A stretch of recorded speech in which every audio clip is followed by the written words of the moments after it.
I just got home from my Congresswoman's absolutely packed town hall, and I want to tell you how it went. Now, I'm in Oregon's 3rd Congressional District. Our rep is Dr. Maxine Dexter, and she is a freshman in Congress. She replaced longtime Congressman Earl Blumenauer. As always, I took copious notes, and I'm going to share a little bit of those with you here, and also just give my overall impressions of what the Congresswoman had to say and how people in the room were feeling. We were in the Centennial High School gym in Gresham, Oregon, so it was pretty easy to do an estimate based on seating in the bleachers. I got about 1,200 people, but then more folks were streaming in afterward and sitting on the floor, so maybe a little bit more than that, maybe 1,300 or 1,400. We were absolutely packed in. It was about a zillion degrees in the gym. And I would say the mood in the room was outrage, probably. That's the best way to describe it.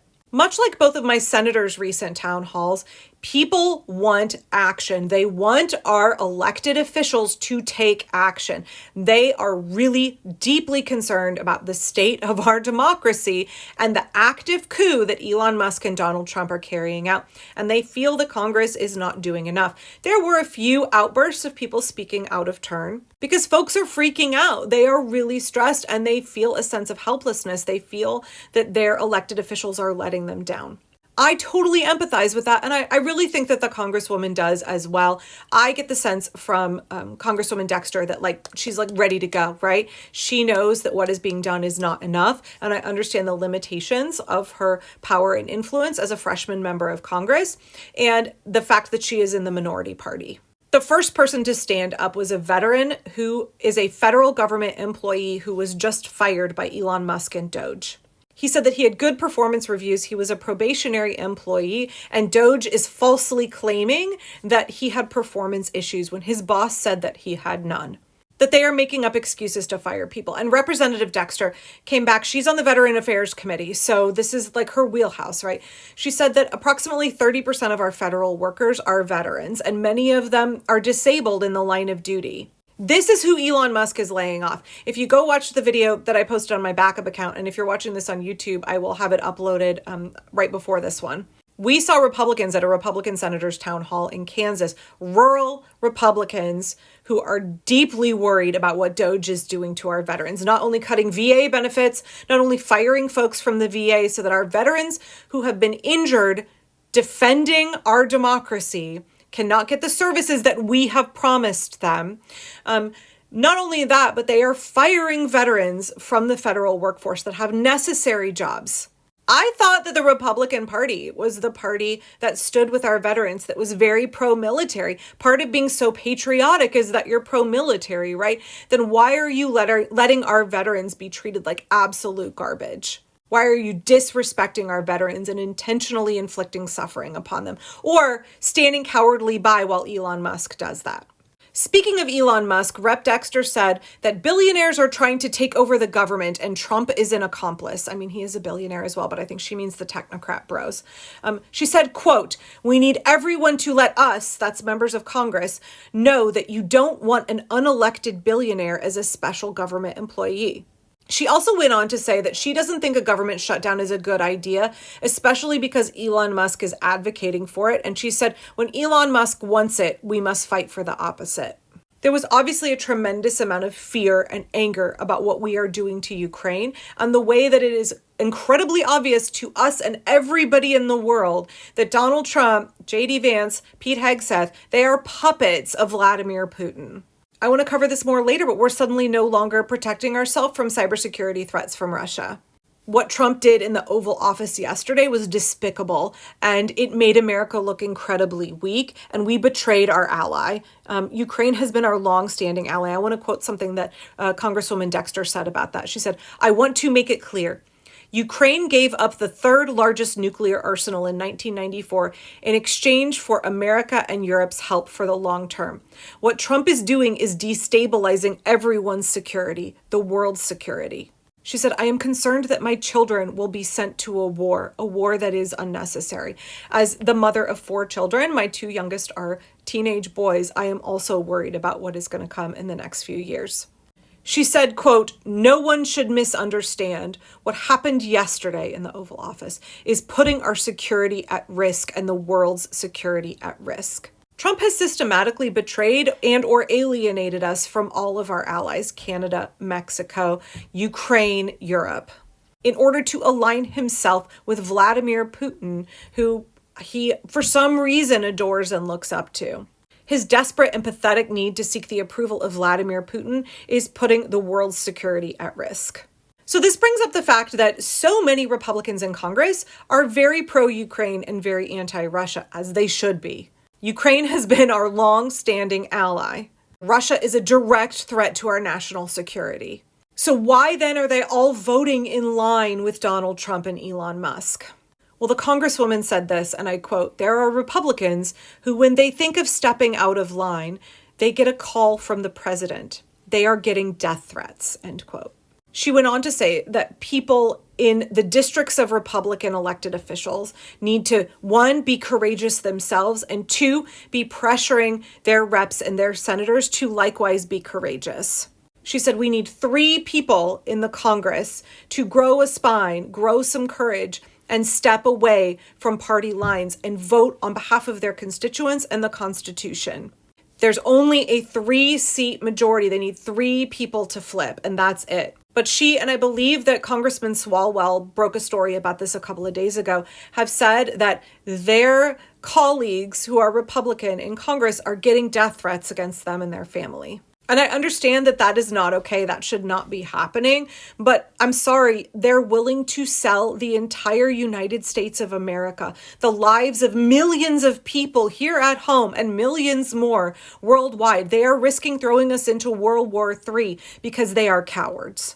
And, Dr. Dexter took this angle of like, I don't want to dump on those folks. What I want to do is encourage them, motivate them to do the right thing, motivate them to gain some courage, to shore themselves up and to break away, because it's only going to take 1 or 2 or 3 of them breaking away. She said, they know that what they're doing is wrong. They don't want to be voting with the party, but they're scared shitless. You can have whatever kind of reaction to that you want to.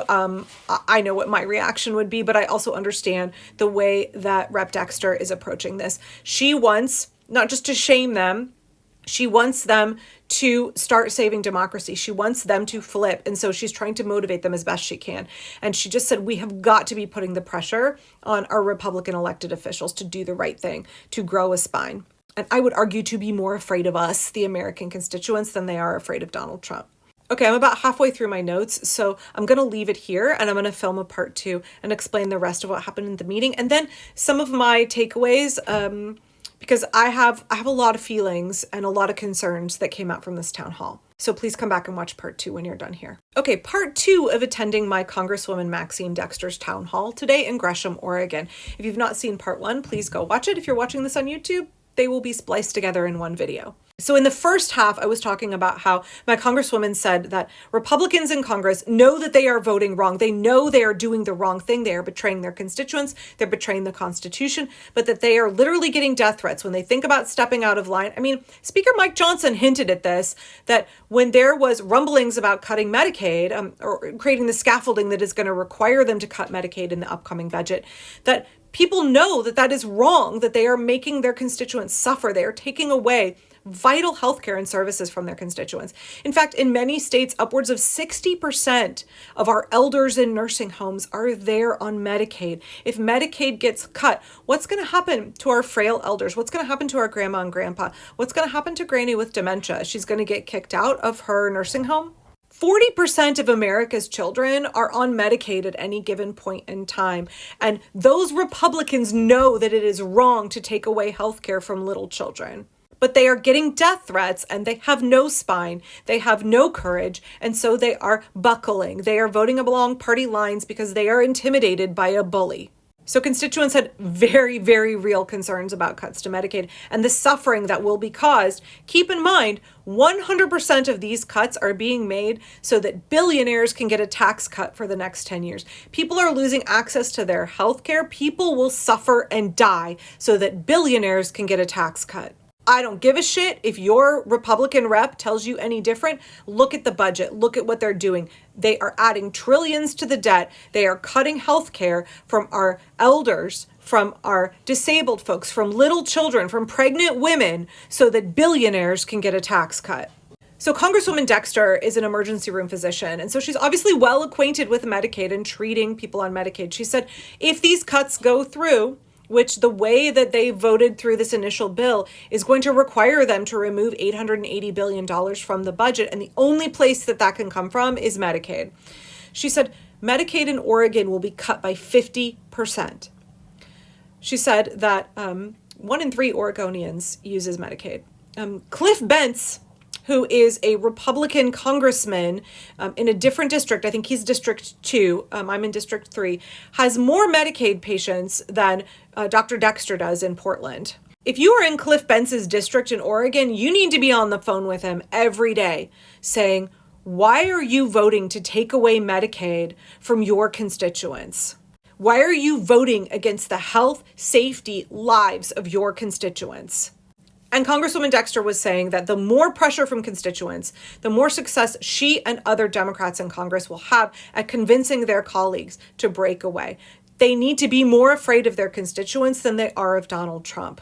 And I appreciated that Congresswoman Dexter, much like Senator Wyden and Senator Merkley, went on to talk about bills that she's putting forward, knowing that they have a snowball's chance of passing in the House that is controlled by Republicans who, at this point in time, all fall in line. But she, like my senator, said it's important to note their dissent. It's important to get it on the record. It's important to make it clear that Democrats are putting forth an alternative vision for America. Sorry, y'all, I keep sneezing. My allergies are really going. Okay. And then folks were like, okay, well, that's not going to get the job done. There was a very impassioned person who stood up, and I wish I had filmed it, and listed all of these vital programs that DOJ is cutting illegally.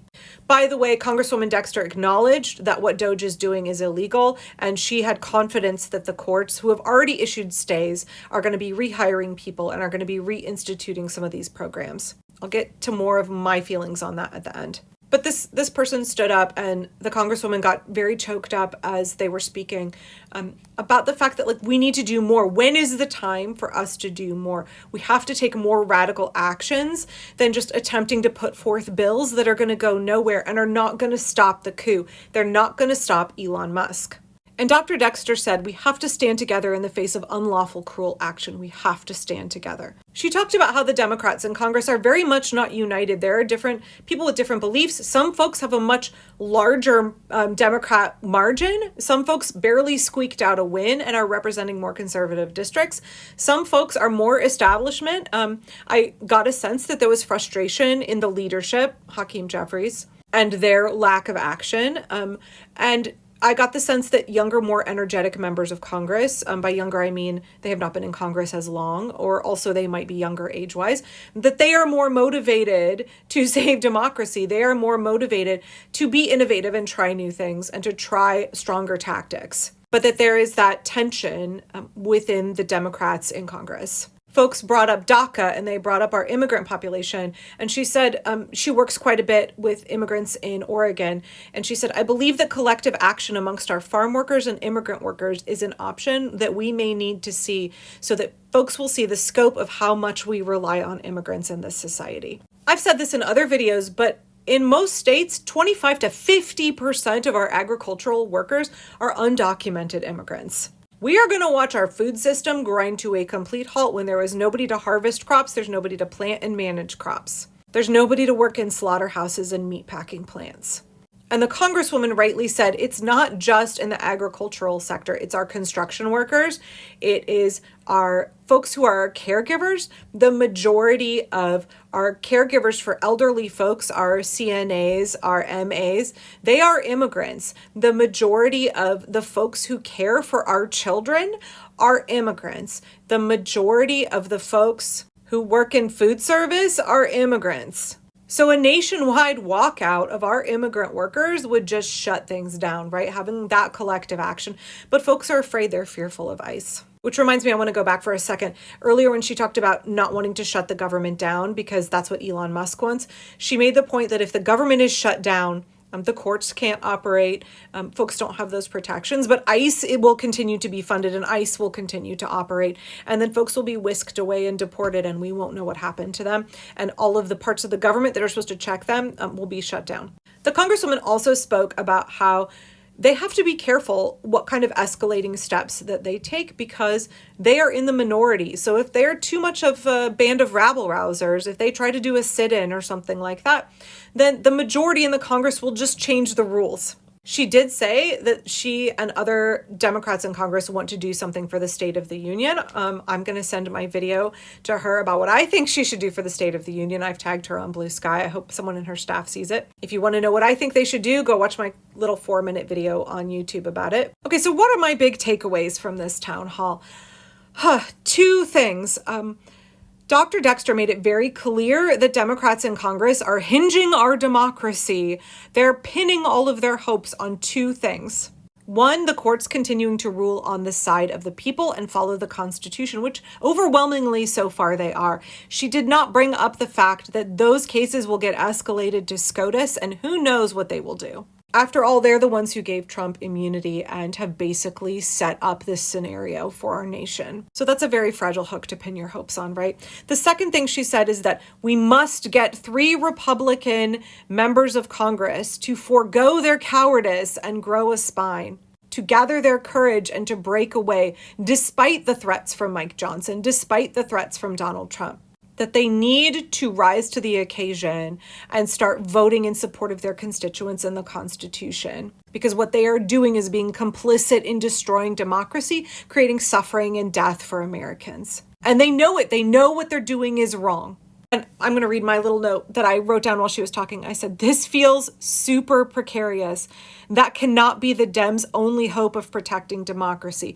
If Dems are relying on 3 Republicans, if the future of our democracy hangs on 3 Republicans, we're in all kinds of trouble. I mean, I know we're in trouble, but like that cannot be it. I said, if that is what Dems are relying on to get the job done, they're not doing enough. We cannot pin the great American experience. We cannot pin the lives of hundreds of millions of people. We cannot pin our democracy on the hope that SCOTUS will follow the Constitution and that 3 Republicans will grow a spine. So while I appreciate so much the passion of the Congresswoman, and I know her heart is in the right place, I really get the feeling that she wants to do. She said, I will lay down on the railroad tracks to defend the rights of Oregonians. And I believe her. But once again, it is very clear to me that Congress does not have a plan to save us. Democrats do not have a plan to save us. They are relying on other folks to do the necessary work because they don't have the numbers in Congress.